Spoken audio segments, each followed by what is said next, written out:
ఇక ఈ నిమజ్జనోత్సవాలపై మంత్రి పొన్నం స్పందించారు. నిమజ్జనం తరువాతే రాజకీయ ప్రకటనలు చేయాలన్నారు. హైదరాబాద్ బ్రాండ్ ఇమేజ్ తగ్గించడానికి ఒక కుట్ర జరుగుతున్నట్లుగా అనిపిస్తోందని ఆరోపిస్తున్నారు ఆయన.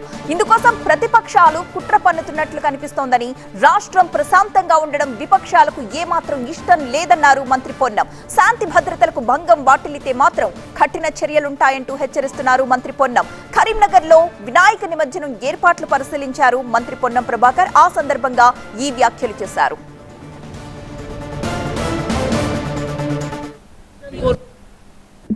10 సంవత్సరాల అధికారంలో ఉన్నోళ్ళు 10 నెలల్లోనే అసహనానికి గురై శాంతి భద్రతలకు భంగం కలిగిందని ప్రజల్లో విశ్వాసం సన్నగిల్లే విధంగా మాట్లాడితే పొరపాటు అవుతుంది. 10 సంవత్సరాలు పరిపాలించారు.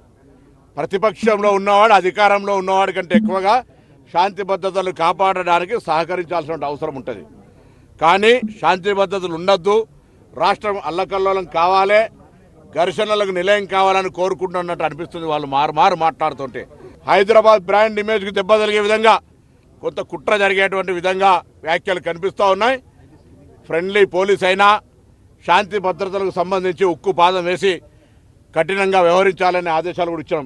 ఈ 17-18 తారీఖు దాకా ఎటువంటి రాజకీయ ప్రకటనలు, సమావేశాలు, ఎటువంటి కార్యక్రమాలు జరగకుండా నిమజ్జనంకు సంబంధించిన దాని మీద ప్రత్యేకమైనటువంటి చర్యలు తీసుకోమని కోరుతా ఉన్నాం.